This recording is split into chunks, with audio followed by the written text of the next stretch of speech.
Deuteronomy chapter 24 व्यवस्था विवरण की पुस्तक उसकी 24 अध्याय को ध्यान करें। इस अध्याय में लिखा हुआ वचनों की संख्या 22।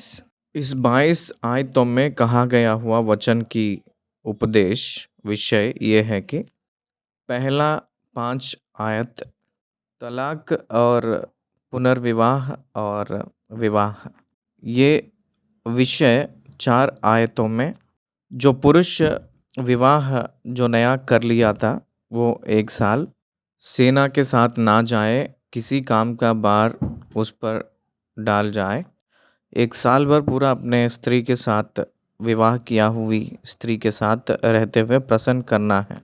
वुमेन्स राइट प्रोटेक्शन के बारे में बात करते हुए आए हैं। वैसे ही 6वीं वचन में जो जीवन की रोटी चलने के लिए किस प्रकार की कानून इस्तेमाल करना है उसके बारे में कहा गया है। 7वीं वचन में किसी एक भाई को चुराना यानी किडनैप करना और उसकी सज़ा मौत है, उसके बारे में विवरण दिया गया है। 8 और 9 आयतों में कोड़ी की व्यक्ति के बारे में उस विषय के बारे में कहा गया है। 10 आयत से लेकर 13 आयत तक प्लेड्ज करने के विषय 14 और 15 वचनों के बीच में मनुष्य ने दबाव में दबे ना होने के लिए कानून, और 16वीं वचन में जिसका पाप है उसी को सजा, दूसरों को वो नहीं है कहकर कहा गया था। 17 और 18 वचनों में परदेशी और अनाथ बालक और विधवाओं को बंधक के विषय में न्याय हटाकर नहीं व्यवहार करना है कहकर कहा गया है। 19वीं वचन में खेत को काटे और एक फूला खेत में भूल जाए तो पीछे नहीं जाना है कहकर विधवाओं को और जो पिता नहीं है उन लोगों को वो छोड़ देना है कहकर सामाजिक रीति की जिम्मेदारी के बारे में विवरण दिया गया है। 20 आयत से 22 वचन तक डालियों को छोड़ देना है, और दाग की बारी में भी ऐसे ही सारे दाना को नहीं तोड़े, उसको छोड़ देना है अनाथों के लिए, विधवाओं के लिए, वो गरीबों के लिए काम आएगा कहकर हमें यहाँ दिखाई देती है। इस रीति से हम लोगों को 24 अध्याय पूरा लॉस ऑफ प्रोटेक्शन, समाज में प्रोटेक्शन यानी रक्षा, सारे विषय में सब विधियों में जनता का होना चाहिए कहकर हमें दिखाई दे रही है। इसलिए ह्यूमन वैल्यू की डिग्निटी, ह्यूमन लाइवलीहुड की इम्पोर्टेंस, और हमें गरीबों के ओर न्याय, महिलाओं के ओर न्याय, उन लोगों की हक को हम लोग रक्षा करना प्रामुख्य रूप में इस अध्याय में कहा गया हुआ है। गरीब लोग, अनाथ लोग, परदेशी लोग, विधवा लोग, इन सभी को उस कानून के हिसाब से प्रोटेक्ट किया जाना है। वीकर सेक्शंस प्रोटेक्शन इक्वली अनुभव करना है। ये हमें 24 अध्याय में लिखा गया हुआ प्रामुख्य विषय। तो आइए हम लोग वचन के बाद वचन को पढ़ते हुए ध्यान करें। यदि कोई पुरुष किसी स्त्री से विवाह कर ले और उसके बाद उसमें कुछ लज्जा की बात पाकर उससे अप्रसन्न हो, तो वह उसके लिए त्याग पत्र लिखकर और उसके हाथ में देकर उसको अपने घर से निकाल दे। और जब वह उसके घर से निकाल जाए तब दूसरे पुरुष की हो सकती है, परंतु यदि वह उस दूसरे पुरुष को भी अप्रिय लगे और वह उसके लिए त्याग पत्र लिखकर और उसके हाथ में देकर उसे अपने घर से निकाल दे, या वह दूसरे पुरुष जिसने उसको अपनी स्त्री कर लिया हो मर जाए, तो उसका पहला पति जिसने उसको निकाल दिया हो उसके अशुद्ध होने के बाद उसे अपनी पत्नी ना बनाने पाए, क्योंकि वह यह यहोवा के सम्मुख घृणित बात है। इस प्रकार तू उस देश को जिसे तेरा परमेश्वर यहोवा तेरा बाग करके तुझे देता है पापी ना बनाना। मैंने 4 वचनों को पढ़ चुका हूँ। देखिए, इसमें यहूदी के समाज में इज़राइल के बीच में विवाह विवाह इस कानून आए के बाद में आया हुआ कार्यक्रम नहीं। विवाह जो है पहले से ही था। आदम और हव्वा के बीच में से, यानी उन लोगों से विवाह की व्यवस्था आरंभ हुई थी। ईस्वी पूर्व 1450 साल में ये कानून मूसा ने लिखे थे। इसका मतलब तब तक ही मनुष्य के इतिहास, मानव इतिहास 2600 साल मनुष्य का इतिहास है। उस 2600 साल इतिहास में विवाह एक व्यवस्था के रूप में दिखाई दे रही है। परमेश्वर की जनता की गुण ईस्वी पूर्व 2000 साल अब्राहम से हमें उत्पत्ति के 12 अध्याय से हमें दिखाई देती है। इसका मतलब हमें लमसम 2000 साल से लेकर अब्राहम जब तक था वहाँ तक 2000 साल मन की गवाह के काल के रूप में हमें दिखाई देती है। लेकिन तब तक ही विवाह की व्यवस्था है। परंतु इस्राएल की जनता मिस्र देश से छुड़ के छुटकारा पाकर आए के बाद कनान देश में जाकर उसको एक राज्य के रूप में नियुक्त कर लेने जा रहे हैं। इसलिए नियुक्त करने जा रहे हैं इसलिए एक राज्य को एक संविदा बहुत ज़रूरी है। इसलिए संविधान एक दिल के समान है। इसलिए लोगों की एक निश्चय कानून यानी संविधान रहना है कहकर परमेश्वर ने मूसा के ज़रिए एक संविधान को दिए हैं। संविधान का मतलब नियम और विधियाँ, कानून, सजाएं पालन करने के लिए लायक और नियम, विधियाँ और कानून उसको दिखाएंगे तो मिलने वाली सजाएं भी दिया गया है और संविधान भी दिया गया है। इसलिए मूसा के काल तक आते ही त्याग पत्र मूसा ने इस्राएलियों को इंट्रोड्यूस किए थे। इसका मतलब वुमेन्स राइट्स भंग हो रही है। पुरुष लोग बहुत सरल रूप में स्त्री लोगों को विवाह करके कुछ अलग अलग कारण दिखाते हुए बहुत सहज रूप में उन लोगों को त्याग कर रहे हैं, छोड़ दे रहे हैं। उन लोग बीमार हुए हैं कहकर, उन लोग जो बच्चों को पैदा किए के बाद में उनकी खूबसूरती कम हो गई है कहकर, नहीं तो उन लोगों को बोझ उठाना, उन लोगों को भारी लेना बहुत कष्ट के रूप में है कहकर उन लोगों को छोड़ दे रहे थे। अन्य समाज में वो बहुत खतरा की परिस्थिति दिखाई दे रही है। इस परिस्थितियों के बीच में वुमेन्स राइट्स प्रोटेक्ट करने के लिए मूसा ने विवाह के बारे में, त्याग पत्र के बारे में, तलाक के बारे में, पुनर्विवाह के बारे में कहे हैं। देखिए, तलाक तक आते ही एक रिस्ट्रिक्शन नियुक्त किए थे। वो ये है कि विवाह के विषय में पुरुष ने स्त्री को छोड़ना चाहता है तो व्यभिचार के एक ही कारण से उसको छोड़ सकते हैं। बाकी कोई भी कारण से वैसे नहीं करना है, छोड़ना नहीं। हमको बहुत बड़ी बारी हो गई है कहकर, नहीं तो सब लड़कियों को ही वो पैदा की है कहकर, नहीं तो वो बहुत बीमार पड़ी है कहकर, नहीं तो पति जैसे सोचता है उस प्रकार के रूप में सर्विसेज नहीं दे रही है इसलिए कहकर ऐसे पत्नी को छोड़ने के लिए हक नहीं है। केवल एक व्यभिचार करने के कारण से ही उसको छोड़ सकते हैं, ना कि कोई और कारण से। उसके बाद आप ध्यान दिए हैं कि नहीं मुझे नहीं पता, लेकिन व्यभिचार के कारण से ही उसको छोड़ना है कहकर कहे तो वास्तविक तौर से अगर व्यभिचार में किसी को पकड़ी गई है तो उसको पथराव करके मारना है कहकर उन लोगों की व्यवस्था में लिखा है ना।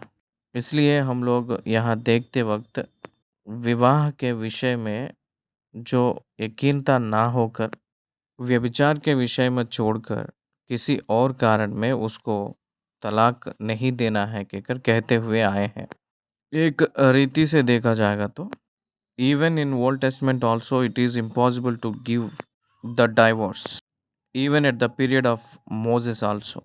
मूसा के काल में भी डाइवोर्स इम्पॉसिबल के पीरियड मूसा के पीरियड में डाइवोर्स इम्पॉसिबल के रूप में ही दिखाई दे रही है। देखिए यहाँ यदि कोई पुरुष एक स्त्री से विवाह कर लिया यानी स्वीकार किया कहकर अर्थ, एक पुरुष एक स्त्री से विवाह कर लिया तो उसके बाद उसमें कुछ लज्जा की बात पाकर उससे अप्रसन्न हो तो वह उसके लिए त्याग पत्र लिखकर और उसके हाथ में देकर उसको अपने घर से निकाल दे।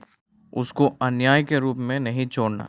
उस स्त्री को पुनर्विवाह करने की हक इस पत्र ने त्याग पत्र ने दे रही है।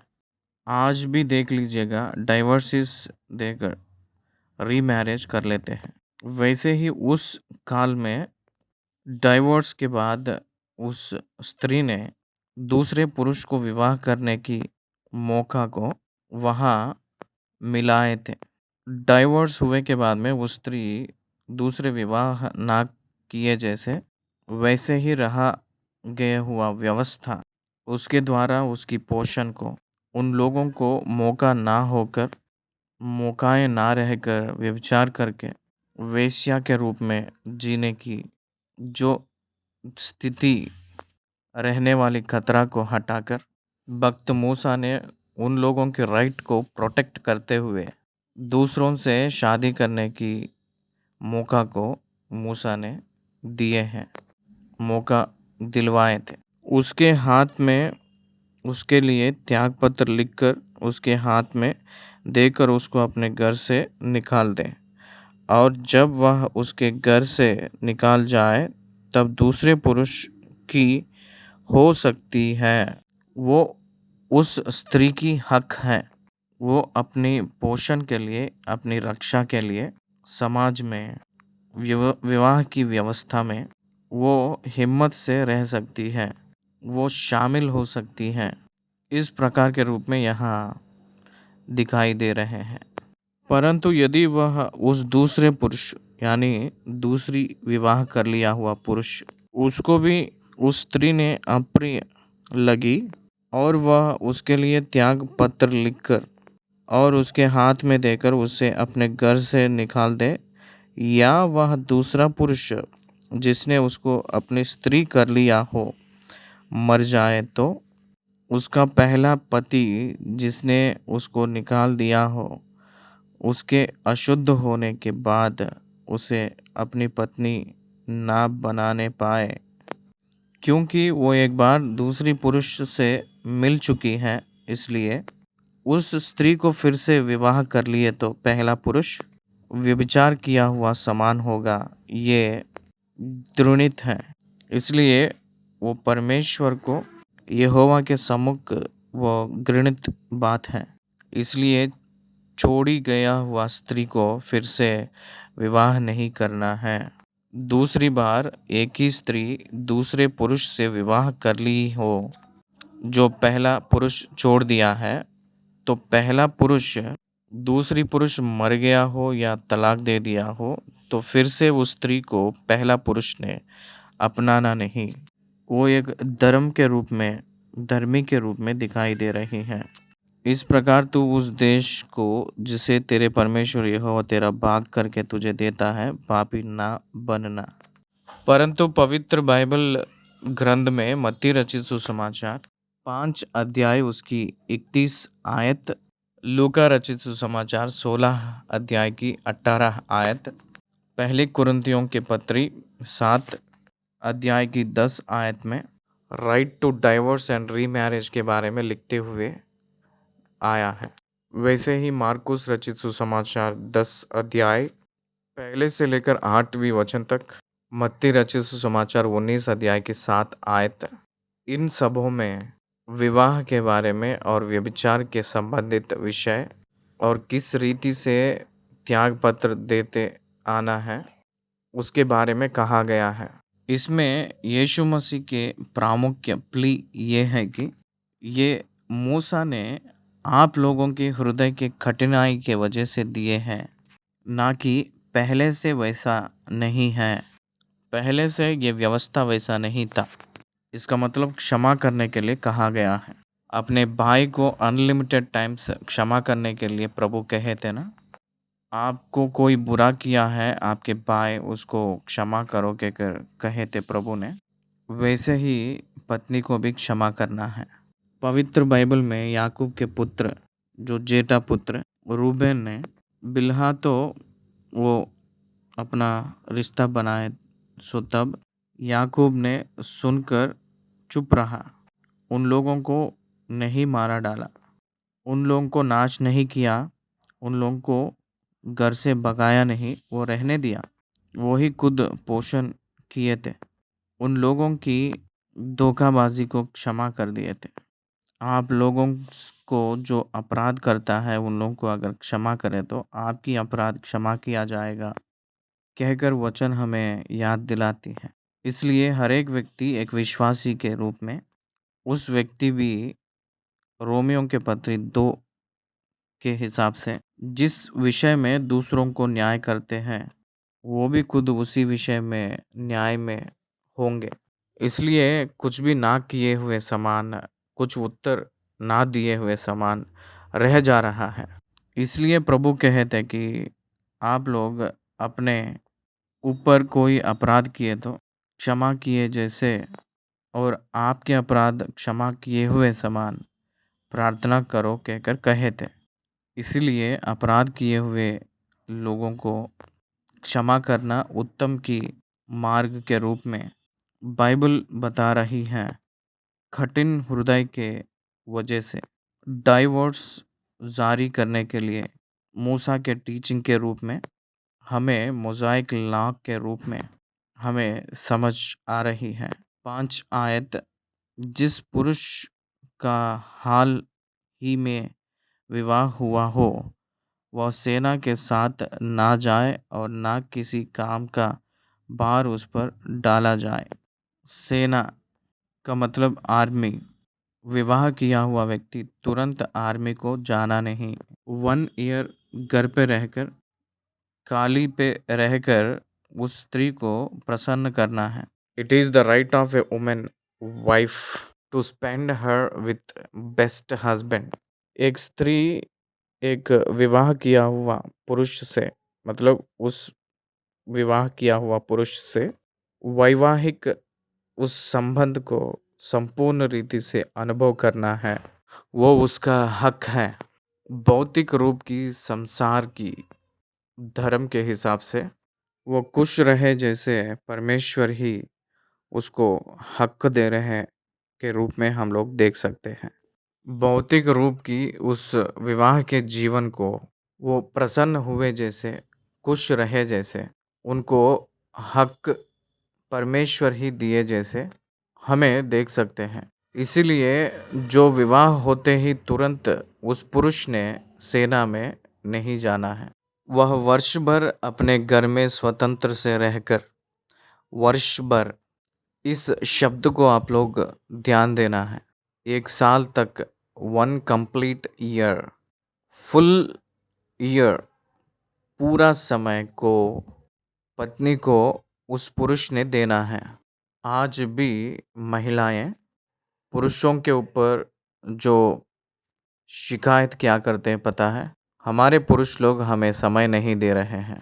व्यापार को तो समय रहता है, दोस्त लोगों को तो समय देते हैं, भोजन वस्तुओं के लिए समय रहता है, लेकिन पत्नी को समय नहीं दे रहे हैं, परिवार को समय नहीं दे रहे हैं कहकर आज भी दुनिया भर पूरा पुरुषों के ऊपर महिलाएं जो कर रहे हैं बहुत बड़ा शिकायत। देखिए, ये कानून देकर लमसम 3500 साल हो चुकी है। It is the right of a woman to spend the best time to her husband with her husband. इसलिए ये बाइबल वुमेन्स राइट्स को प्रोटेक्ट करना ही नहीं, फैमिली का और परिवार की संतुष्ट के लिए प्रामुख्य रूप में विशेष रूप की समझौता दिया गया है।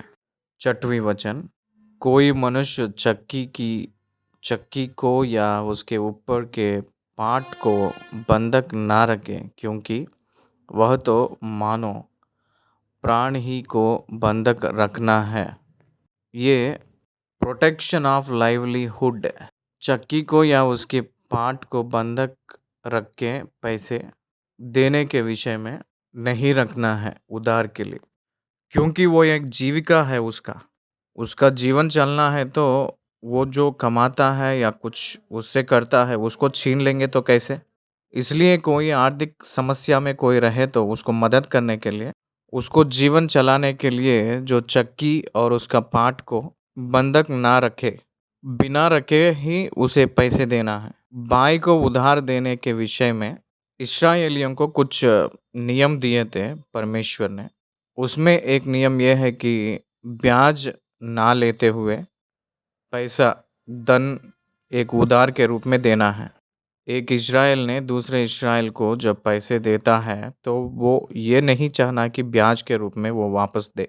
बिना ब्याज से वो ऋण देना है, क्योंकि वो आपका भाई है।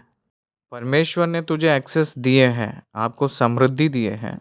वो समृद्धि परमेश्वर इसलिए दिए है कि दूसरों को काम आए। जैसे कुछ काल पहले आपके समृद्धि दूसरों की ज़रूरत को, दूसरे लोगों के समृद्धि आपकी ज़रूरत को काम आए, जैसे ये नियम को दिए थे परमेश्वर ने। इसलिए उस जीविका को चलाने के लिए जो इस्तेमाल करने वाली चक्की और उसके पाट को बंधक के रूप में ना लेना कहकर कानून बनाई गया है। सातवीं वचन बहुत प्रामुख्य रूप की वचन है ये। यदि कोई अपने किसी इस्राएली भाई को दास बनाने या बेच डालने के विचार से चुराता हुआ पकड़ा जाए तो ऐसा चोर मार डाला जाए। ऐसी बुराई को अपने मध्य में से दूर करना। Protecting the value of a human life.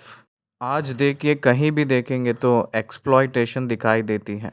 आज इस 21वीं शताब्दी में पीपल एक्सप्लॉयटेशन बहुत बढ़ गया है। आज अगर हम लोग मार्केट जाएं तो lower middle class and poor people exploit हो रहे हैं।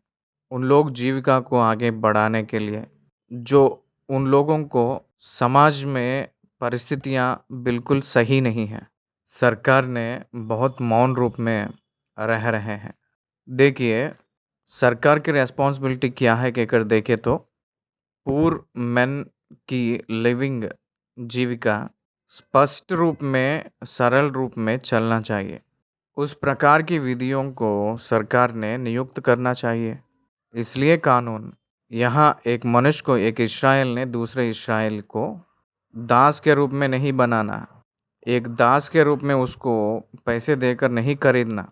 दास को खरीदना मतलब 30 शेकेल से, 30 चांदी के सिक्के से एक दास को खरीद लिए। जैसे इस्राएल को नहीं खरीदना है। इस्राएल को अन्य दास के बराबर ट्रीट नहीं करना है। एक इस्राएल ने इस्राएल को ही काम दे सकते हैं, दास के रूप में दूसरी जो कड़क काम के लिए स्वीकार नहीं करना है। ह्यूमन लाइफ प्रोटेक्ट कर रहे हैं यहाँ। God is protecting the human life. एक मनुष्य को एक मूल्य, आज वस्तुओं को जो मूल्य है वो मनुष्यों को नहीं है। मैंने अनुरोध कर रहा हूँ, आज भारत देश के समाज में कुछ कामों के लिए कुछ ही लोगों को इस्तेमाल करते हैं। एक बहन ने जो विदेश में रहती थी, एक वीडियो करके भेजी है। वो मैंने यूट्यूब में देखा था। एक ड्राइवर को उस स्त्री ने उस उद्योग, जैसे जॉब कहते हैं ना, नौकरी दिए। तो उस नौकर को इस स्त्री के वजह से ही खुद का घर इनको जो है वैसे ही मर्सिडीज बेंज कार उस ड्राइवर को भी है, लेकिन उस व्यक्ति ने उस नौकरी के लिए आया है, बस उतना ही। इसलिए उस व्यक्ति को आप कहकर आदर करते हैं। लेकिन अपने भारत देश में ड्राइवर को आप कहकर नहीं कहते हैं, नाम उठाकर नहीं तो दूसरी शब्द से उसको बुलाते हैं, उनको बुलाते हैं। डिग्निटी ऑफ ह्यूमन लाइफ हमें बहुत कम है। कुछ कामों को कुछ बिरादरी के लोग, कुछ जात के लोग, वही लोग करना है कहकर आज भी समाज में हम लोग चल रहे हैं कहकर हम लोग सोचनी चाहिए। हम लोग देख भी रहे हैं। Dignity of labour, dignity of human life जहाँ नहीं रहता है वहाँ एकता नहीं आएगा, समाज नियुक्त नहीं होगा एकता की, वहाँ भेदभाव आएगा। ऐसा चोर कहकर जो शब्द यहाँ दिखाई दे रहा है, चुराता कहकर शब्द दिखाई दे रही है, इसका मतलब ह्यूमन ट्रैफिकिंग, किडनैपिंग, उठा के ले जाना। आजकल देखिए वुमेन मिसिंग केसेस, इंडिया में thousands of women missing cases दिखाई देती हैं। उन लोगों को वुमेन ट्रैफिकिंग के उस विषय में उतार रहे हैं, नहीं तो कहीं भी उन लोगों को गुलामी के रूप में बनाकर अलग अलग प्रांत में इस्तेमाल कर रहे हैं। नहीं पता। आजकल कानून इतना वृद्धि होकर, पुलिस की व्यवस्था वृद्धि होकर, पॉलिटिकल व्यवस्था वृद्धि होकर इस समय में ही man missing women missing cases register हो रहा है। तो क्या हो रहे हैं ये लोग, जो मिस हो रहे हैं वो लोग क्या हो रहे हैं? उन लोग चुराए जा रहे हैं। छोटे बच्चों से लेकर छोटे बच्चों से लेकर बच्चे अत्यधिक रूप में चुराए जा रहे हैं। ये आज की समस्या क्या 3000 साल 500 3500 साल पहले ही इस कानून को पवित्र ग्रंथ बाइबल में लिखे हैं, इसका मतलब तब भी मनुष्यों को चुराने के परिस्थिति है। इसलिए उस ज़माने में वो प्रैक्टिस है, इसलिए ये लिखा गया है। देखिए मनुष्यों को चुरा के उठा के ले जाकर दास दासी के रूप में बेचने की उस ज़माने में भी है। उस प्रकार की परिस्थितियाँ उस ज़माने में भी है। आज भी उस प्रकार की खतरा है। उस प्रकार के लोगों को बाइबल ग्रंथ में आजकल कानून में मौत की सजाएं नहीं है।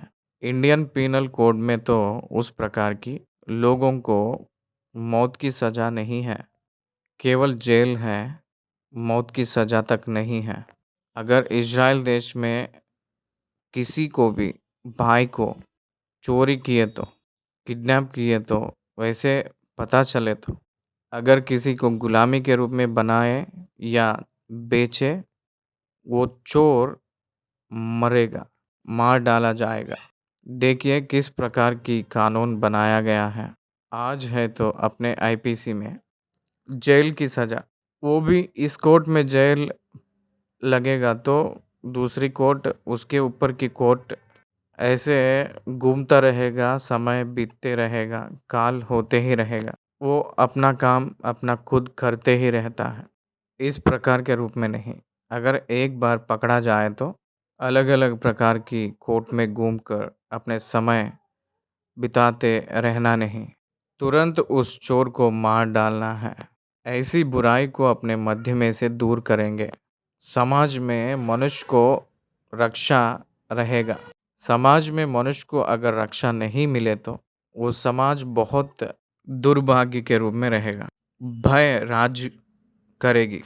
जब सुरक्षा कमी रहे तो बहुत दीन स्थिति में जीना पड़ेगा। इसलिए हमें संविधान रक्षा दिलाती है। संविधान स्वतंत्रताई दिए के जगह पे ही उस स्वतंत्रताई के साथ ऑल काइंड्स ऑफ प्रोटेक्शंस कानून की द्वारा, व्यवस्था के द्वारा हमें देती है। तो उसके बाद 8 और 9 आयतों में देखें तो कोड की विधि, कोड की विधि के विषय में चौकस रहना इस विषय के लिए लेवी याजक तुम्हें सिखाए, उसी के अनुसार यत्न से करने में चौकसी करना। चौकसी करना कहकर जो शब्द को मेरे बाइबल में राउंड अप करके अंडरलाइन किया हूँ, मेरे बाइबल में। क्यों?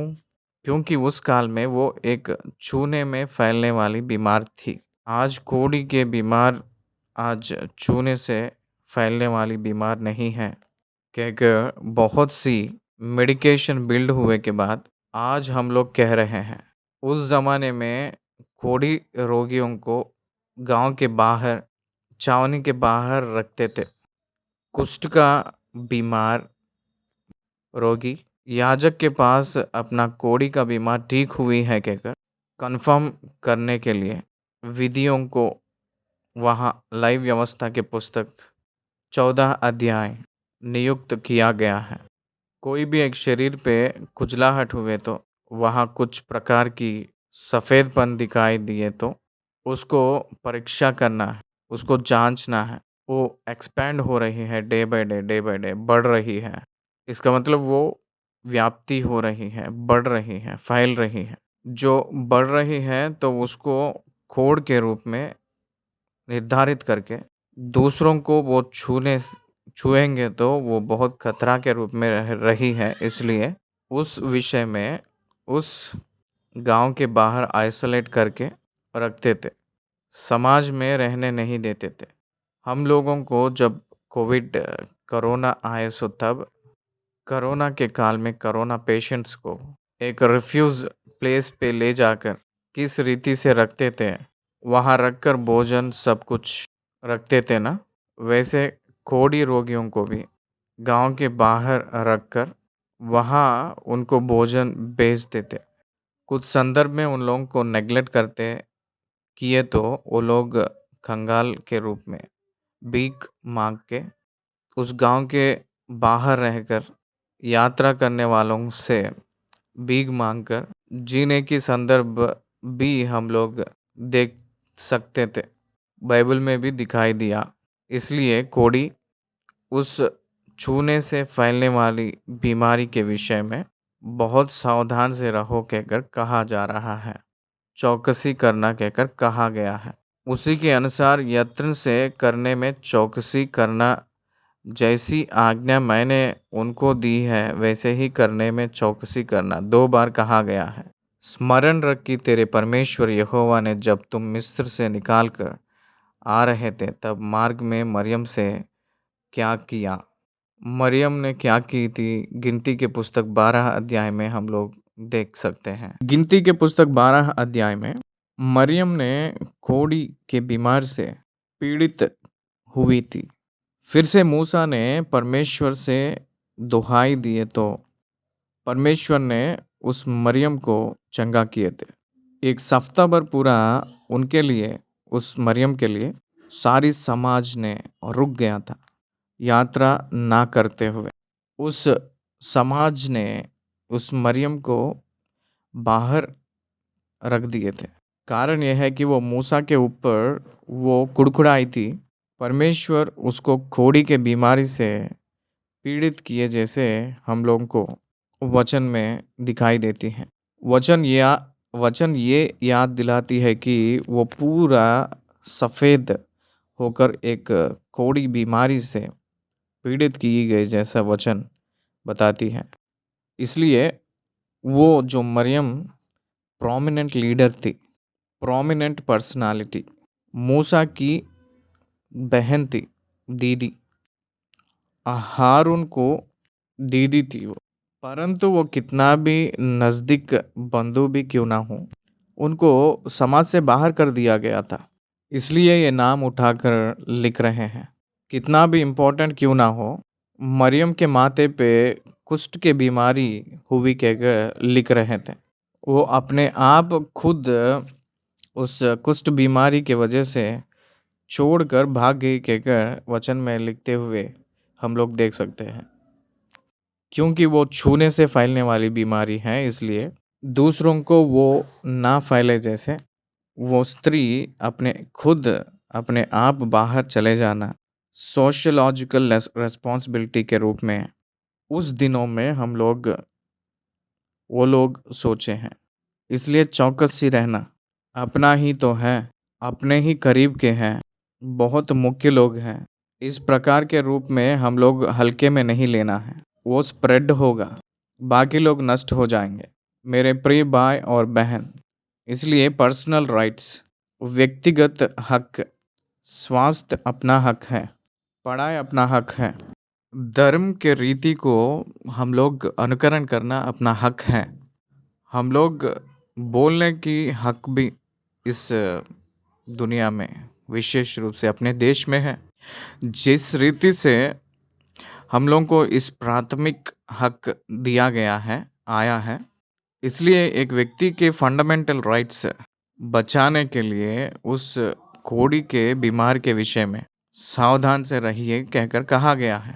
10वीं वचन में 13वीं वचन तक कुछ वस्तु की जो बंधक के बारे में कहते हुए आए हैं देखेंगे। जब तू अपने किसी भाई को कुछ उधार दे तब बंधक की वस्तु लेने के लिए उसके घर के भीतर ना घुसना। उस व्यक्ति को एक डिग्निटी रहेगा। मान लीजिए उधार दिया है, एक व्यक्ति उधार लिया होगा।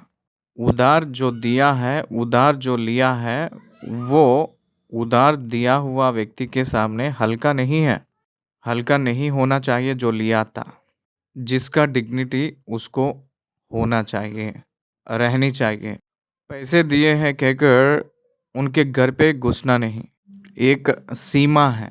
परमेश्वर जो उधार लिया है उसके घर को भी सुरक्षा कर रहे हैं, उस घर को भी ज़रूरत के वजह से उधार लिया है। उधार जो दिया है उसके पास जो था इसलिए दिया गया है।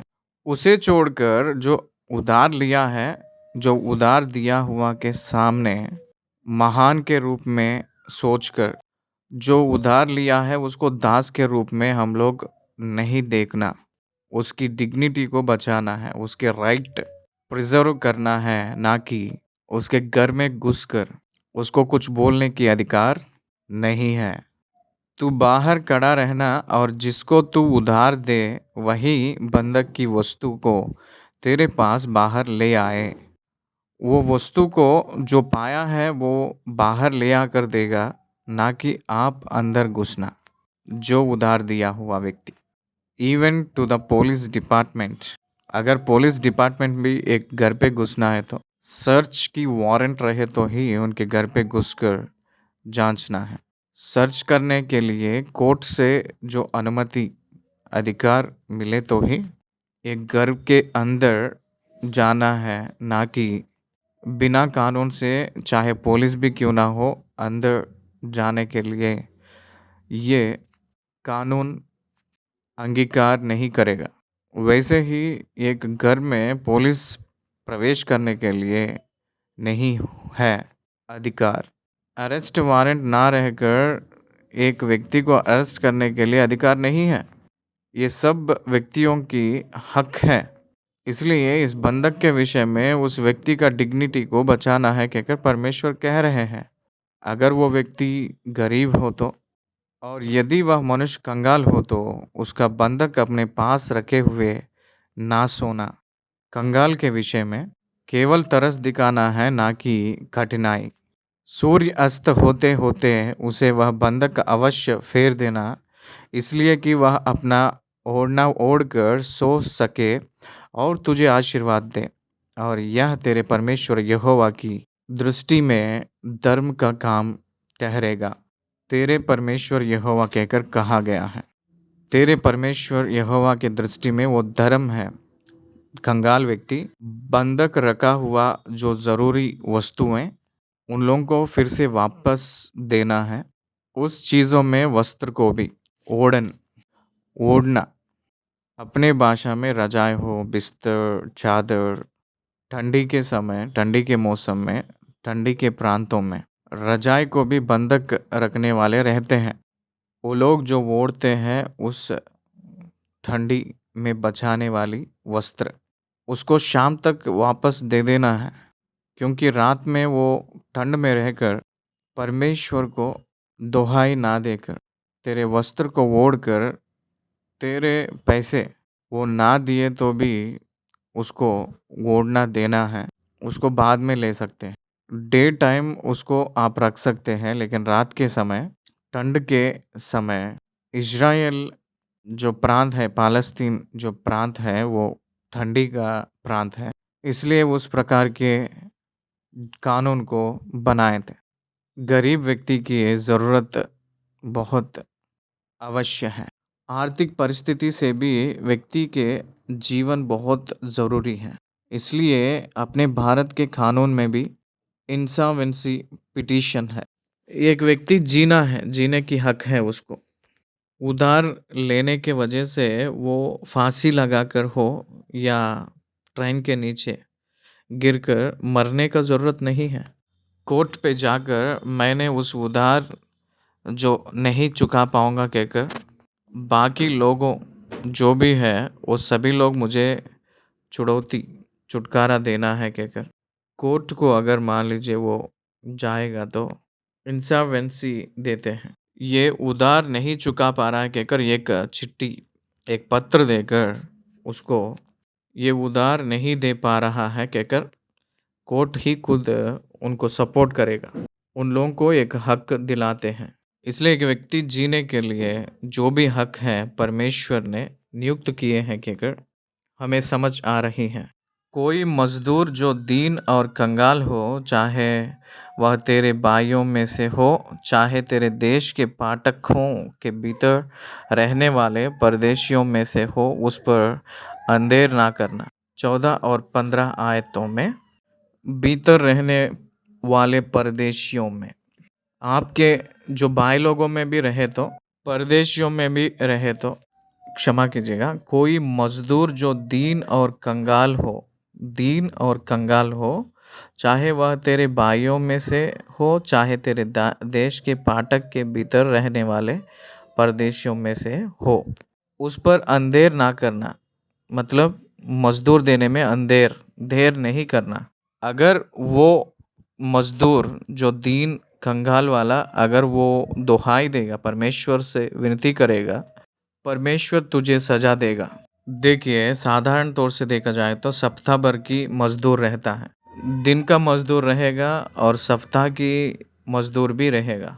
अपने पवित्र बाइबल में दाग की बारी का मालिक जिस दिन उसी दिन का मजदूर दिया हुआ संदर्भ हम देख सकते हैं। वैसे ही सप्ताह भर की मजदूर भी है। सप्ताह भर की मजदूर का मतलब 6 दिन काम किए के बाद 7वें दिन या 6वें दिन शाम को ही लेने वाली मजदूर है। वैसे ही महीना भर की मजदूर रहता है, वो महीने भर का दिया जाता है। लेकिन दीन और कंगाल डेली ब्रेड के लिए उस दिन वो काम करता है। अगर वो काम करवाए के बाद में वो पैसा ना दिए तो वो उस दिन अपने घर उस पैसा ना ले जाए तो मजदूरी, वो और उसकी पत्नी उसके बच्चे भूखे सोना पड़ेगा। इसलिए उन लोगों को जिस दिन का मजदूर उसी दिन देना है।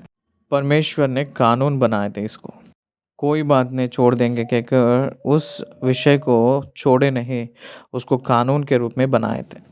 यह जानकर कि वह दीन है और उसका मन मजदूरी में लगा रहता है। मजदूरी करने ही के दिन सूर्य अस्त से पहले तू उसकी मजदूरी देना। ऐसा ना हो कि वह तेरे कारण यहोवा की दुहाई दे और तू पापी ठहरे। मजदूरी को रोकना पाप है। सूर्य अस्त होने से पहले दे देना है, बिफोर 6 o'clock दे देना है। वो घर पे जाकर अपने बच्चों से खाना खाना है तो उसी पैसे से सब इकट्ठा कर लेना है। वो अपने भोजन को बना के खाना है। मैंने आज रात को 11 बजे दूंगा कहकर कहे तो हो नहीं पाएगा, नहीं चलेगा। सूर्य अस्त होते ही तुरंत उसको मजदूरी मिलना चाहिए। क्यों ये पूरा रख रहे हैं? क्योंकि मनुष्यों के अंदर कठिनाई एक्सप्लोटाइशन एक्सप्लोइटेशन एक्सप्लॉयटेशन करने की संभावना है। इसलिए इस प्रकार की कानून को इज़राइल देश में प्रवेश कर रहे हैं। 16वीं वचन में जिसका सजा वही उठाना है। पुत्र के कारण पिता ना मार डाला जाए और ना पिता के कारण पुत्र मारा मार डाला जाए। जिसने पाप किया हो वही उस पाप के कारण मार डाला जाए। बहुत सी संदर्भ में पुलिस विभाग एक व्यक्ति को अरेस्ट करने के लिए अगर वो भटक गया हो तो उनके पेरेंट्स को ले आकर बिठा के उन लोगों के ऊपर प्रेशर लेकर आया हुआ संदर्भ बहुत सी हैं। उस प्रकार की काम नहीं चलेगा, वो कानून के खिलाफ हैं। उस प्रकार के कामों को नहीं करना है। अधिकार के रूप में बुलाया जाना अलग है और उसको बंदी करके उन लोगों को ताड़ना देकर उन लोगों को प्रेशर करना अलग है। इसलिए कानून बहुत स्पष्ट रूप में है। आज हम लोग ये सीखना है कि जिसका कारण वही झेलना है, उसी को सजा है। पिता ने गलत किया है कहकर पुत्र को, पुत्र गलत किया है कहकर पिता को सजा देने के लिए, बंदी करने के लिए अधिकार नहीं है, वो नहीं है। इसलिए अपराध व्यक्तिगत है, दोष व्यक्तिगत है। वो केवल व्यक्ति उस चार्जेस को सामना करना है, ना कि फैमिली मेंबर्स को कोई भी संबंध नहीं है, उन सभी लोग निर्दोष हैं। इसलिए इंडिविजुअल राइट्स फैमिली में बचाने के लिए इस विषय कहा गया है। 17 और 18 वचनों में परदेशी हो और अनाथ बालकों को न्याय ना बिगाड़ना, उसको कोई भी सपोर्ट करने के लिए नहीं रहेगा। उसको पिता भी ना रहने के कारण, अनाथ होने के वजह से उसको सपोर्ट करने के लिए कोई नहीं रहेगा। उन लोगों के तरफ प्ली करने वाले नहीं हैं, इसलिए उन लोगों को उन लोगों के न्याय को बिगाड़ूंगा कौन आएगा कहकर नहीं रहना है। और ना किसी विधवा के कपड़े को बंधक रखना कहकर कहते हुए आ रहे हैं इस वचन में। विधवा को मदद करना है सिर्फ, लेकिन उनके वस्त्र को बंधक के रूप में रखना नहीं। और इसको स्मरण रखना कि तू मिस्र में दास था और तेरा परमेश्वर यहोवा तुझे वहाँ से छुड़ा लाया है। इस कारण मैं तुझे यह आज्ञा देता हूँ, जैसे तू मिस्र में दास के रूप में है, आज तू मालिक बन के तेरे नीचे जो दास लोग हैं उन लोगों को भी तू दया करना है कहकर कह रहे हैं इस वचन के द्वारा। देखिए, तरस खाने वाली जो विषय आज्ञा के रूप में कहा जा रहा है, परदेशियों को, अनाथों को, विधवाओं को न्याय को नहीं बिगाड़ना है। उनके पक्ष में पक्ष दिखाने के लिए परमेश्वर है, उन लोगों की तरफ आप पक्ष ना बिगाड़ना, न्याय ना बिगाड़ना। कानून सबको एक ही है, गरीब व्यक्ति का हो या धनवान को हो, कानून एक ही है, एकता है। देखिए, जीवन में और जीविका को बचाने के विषय में समाज की रक्षा के लिए एक ही है, किसी को अलग नहीं है कहकर वचन कह रही है। 19वीं आयत, जब तू अपने पक्के खेत को काटे और एक फुला खेत में बूल से छूट जाए तो उसे लेने को फिर ना लौट जाना। वह परदेशी, अनाथ और विधवा के लिए पड़ा रहे, इसलिए कि परमेश्वर यहोवा तेरे सब कामों में तुझको आशीष दे। खेत में बूल से छूट जाए हुए फूला, कुछ फूले ने खेत में भूल कर घर पे आ गए के बाद में वो बाकी सब फूले वापस घर पे लाए के बाद में जो भूल गया हुआ फूलों को लाने के लिए मत जाओ कहकर कह रहे हैं। उस फूलों को गरीबों को देने के लिए कहा गया है।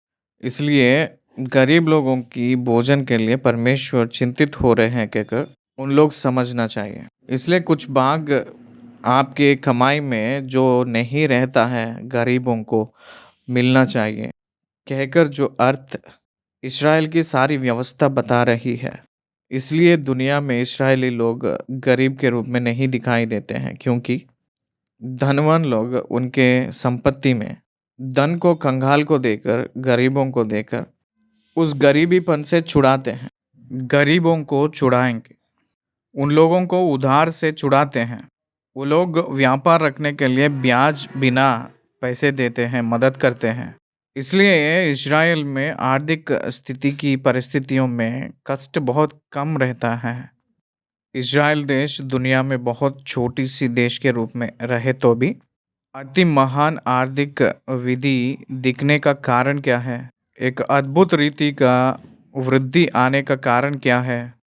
उस देश के अंदर रहा हुआ कानून, उसको अनुकरण करने की अनुशासन, उसको जारी रखने वाले अधिकारियों की अनुशासन और न्यायाधीश की अनुकरण करने का अनुशासन। इसलिए उस देश उसको उतना प्रामुख्यता देती है, इसलिए उस देश आशीषित की देश के रूप में हम लोग देख सकते हैं। 20वीं वचन, जब तू अपने जलपाई के वृक्ष को जाड़े तब डालियों को दूसरी बार ना जाड़ना, वह परदेशी, अनाथ और विधवा के लिए रह जाए। जब तू अपनी दाख की बारी के फल तोड़े तो उसका दाना दाना ना तोड़ लेना, वह परदेशी, अनाथ और विधवाओं के लिए रह जाए। वीकर सेशंस, परदेशियों, अनाथों, विधवाओं, इन सभी लोग वीकर सेक्शंस, आर्थिक रूप में बहुत दुर्बल लोग हैं ये लोग। सामाजिक तौर से कमज़ोर वर्ग के लोगों को, इन लोगों की समृद्धि में कुछ भाग उन लोगों को रहना चाहिए, उन लोगों को रहने देना। देखिए, हम लोग आर्थिक परिस्थितियों की विषय में ही ओबीसी कम्युनिटी को पहचानना हम लोग देख सकते हैं। बैकवर्ड कम्युनिटीज़ को आर्थिक परिस्थितियों को पहचान कर उसको कुछ सुविधाएं सरकार देना हुई हैं। इसलिए मोज़ाइक लॉ से जो आया हुआ लॉ, इंडियन लॉ, मूसा के व्यवस्था में से ही बहुत प्रकार की अंश अपनी संविधान में भी दिखाई देती हैं। उस संविधान की स्थिति में हम लोग व्यवस्था को देख सकते हैं। कुछ कारण क्या है कि अगर देखा जाएगा तो न्याय की विधियां परमेश्वर दिया हुआ है। परमेश्वर इस ब्रह्मांड की सृजनहारा है, मनुष्य की सृजनहारा है। मनुष्य के जीवन को सब कुछ जानने वाली परमेश्वर है। सारे मनुष्य के हृदय को जानता है परमेश्वर। मनुष्यों के पाप के बारे में जानता है। मनुष्य के गिरा हुआ हृदय को भी जानते हैं परमेश्वर। इसलिए सारे मनुष्य को जो काम आए, एक महान कानून को इज़राइल के पक्ष में दिए जैसे हम देख सकते हैं। और इसको स्मरण रखना कि तू मिस्र देश में दास था, इस कारण मैं तुझे यह आज्ञा देता हूँ। किस कारण से? एक पुला खेत में भूल जाना, उसको लेने के लिए फिर लौट ना जाना, आपके जो पाए हैं उसमें से कुछ गरीबों को देने के विषय, ये आप लोग करना है। क्या मसीह वाले कर रहे हैं? यहूदियों ने आज भी करते हैं, मोहम्मदियों ने आज भी करते हैं। मसीह वाले इसको नहीं कर रहे हैं। मसीह वालों में बहुत कम प्रतिशत उस गरीबों को तरस खाने की स्थिति को, उनके कमाई में कुछ निकाल कर गरीबों को देने में आज दिखाई नहीं दे रहे हैं। केवल दशमांश मंदिर में देकर अपने हाथों को धो ले रहे हैं, अपने हाथों को झटक रहे हैं। गरीब लोग को, कंगाल को, परदेशी को, विधवा को, अनाथों को न्याय करना है कहकर, अपने भाग्य में कुछ बांटना है कहकर जो सोच आज की मसीह के समाज में मैं जहाँ रह रहा हूँ यहाँ तो मैं नहीं देख रहा हूँ। बहुत दुख की बात है। इसलिए मसीह वालों की वृद्धि भी बहुत कम रूप में दिखाई देती है।